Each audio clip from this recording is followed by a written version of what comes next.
Hey, what is up guys? MKBHD here, and welcome back. We had a little bit of a break there. A lot has happened since that K20 Pro video a week and a half ago.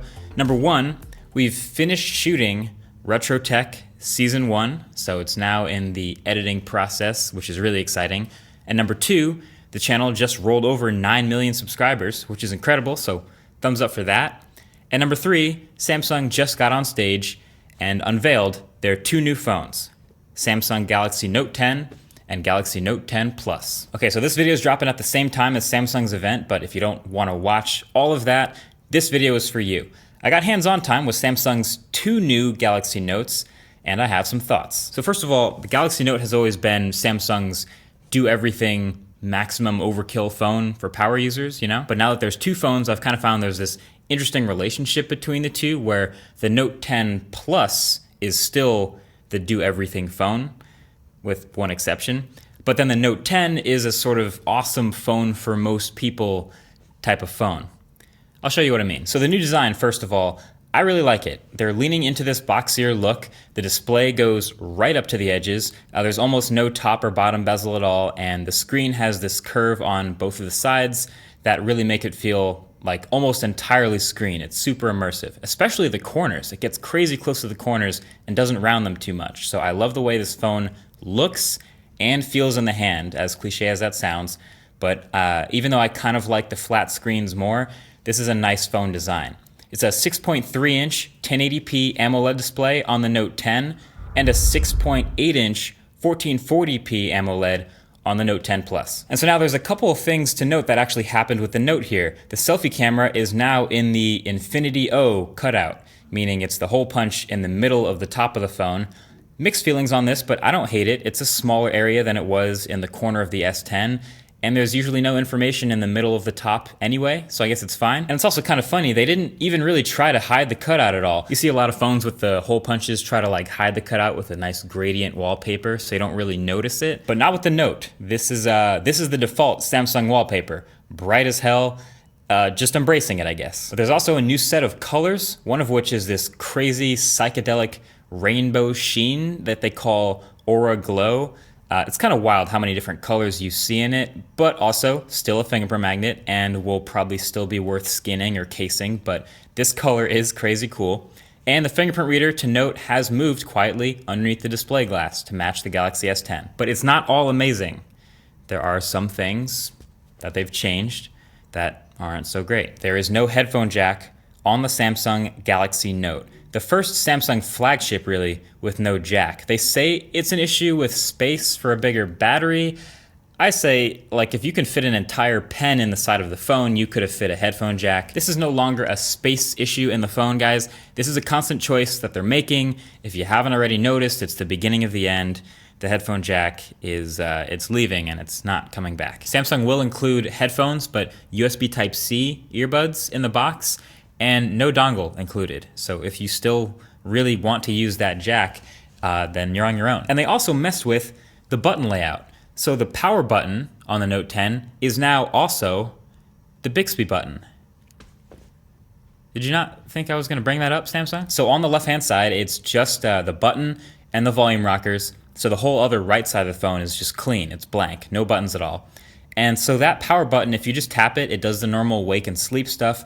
But if you hold it for any longer, Bixby. No matter how long you hold it, this button does not turn off the phone.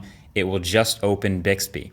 To turn off the phone, you'll have to go to this new button in the notification drop-down right next to the settings button, and that'll let you decide to turn off your Note 10. I didn't get to spend enough time to see if this was remappable in the settings or if you could disable it. I'm hoping yes, but that's something I'll have to figure out when I actually get the phone for the full review, so definitely stay tuned for that. But other than that though, honestly, Note 10 and Note 10 Plus are built awesome. They're premium, they're metal and glass, it's what you'd expect. And then also, there's a camera upgrade. So you've probably noticed already by now, the triple cameras on the back. There's a 12 megapixel main camera, a 2x telephoto camera, and an ultra wide as well, which is sick. And when showing me this phone, Samsung was making a big deal out of how these new cameras are great as a pro photo and video tool. So I did notice you can record video with the ultra wide camera again, so you can get that crazy GoPro look with this water resistant phone. But they also added features like live focus during video recording, an improved super steady shot for video, so the stabilization is awesome, and this crazy zoom in mic feature, which basically is the more you zoom in the video, the more the microphone array focuses on the area in the frame, like a sort of a Spy Kids gadget from 2001. I definitely got to try this out in a controlled environment. Also, shout out to Mr. Mobile's cameraman for going the extra mile. Can't wait to see that shot in his video. But then, of course, it's not a Galaxy Note without the S Pen, and they've refreshed the S Pen again this year with a couple extra new features. Screen off memo has been one of my favorite Note features for a while now, but something they added in the Notes is they convert your handwriting to text in the background and then indexes that text. So now if you take a note with the stylus and then want to find it later, you can go up into the search in the Notes app and type the word you wrote, and it'll actually show up. That is a super cool, I think, very useful feature. There's also now some new air actions for controlling the camera, like holding the button and swiping between modes, or flipping from the selfie camera to the back camera, or allegedly even twirling clockwise or counterclockwise to zoom, but I must have been doing this wrong. I honestly couldn't get it to work for the life of me. You probably need an S Pen twirling tutorial that I'm just not ready for. File these in the gimmicks folder, please. But around that, One UI on these Samsung phones is definitely going to help on the bigger screens because of all the improvements to the one-handedness, and there's even a couple extra new features like a native screen recorder too on the Galaxy Note. But overall, yeah, it'll look similar to the Galaxy S10, as you can already see, with the flatter, colorful look we've seen for a while now. That's just One UI. Oh, and of course, how could I forget the specs? It is a flagship after all. Boom, you're looking at pretty much all top of the line, and a 25-watt fast charger that comes in the box, which is great, and a really solid battery on that Note 10 Plus. Look, the Note 10 and 10 Plus are looking like pretty great phones, but there's something I want you to notice. If you've paid attention throughout this video, you've probably noticed there's a bunch of little things that are different between the 10 and 10 Plus that push you towards the 10 Plus. And by you, I mean the power user. You know, of course, the larger screen and larger battery, that's obvious with the bigger phone, but also the Note 10 is 1080p and the Note 10 Plus is 1440p. There are 3 standard colors, but there's an extra 4th fancy blue color just for the Note 10 Plus. There's gonna be a 5G version of the Note launching later this year, and it will only be 5G for the Note 10 Plus. You max out at 8 gigs of RAM on the 10, or you can get 12 gigs of RAM on the 10 Plus. There's 256 gigs of storage on the 10, or up to 512 gigs of storage on the 10 Plus. And the microSD card expansion slot is only on the 10 Plus. And then on top of that, the 10 Plus is the only one that supports the crazy 45-watt super fast charging. The brick is sold separately, but that would be some crazy fast charging to be able to use that. Even with the 3 cameras, they both have triple cameras, but if you look closely, the 10 has just the 3 cameras and a flash, while the 10 Plus has a bunch of additional depth sensors for good measure. Now, does all this somehow mean the Note 10 is bad or lacking?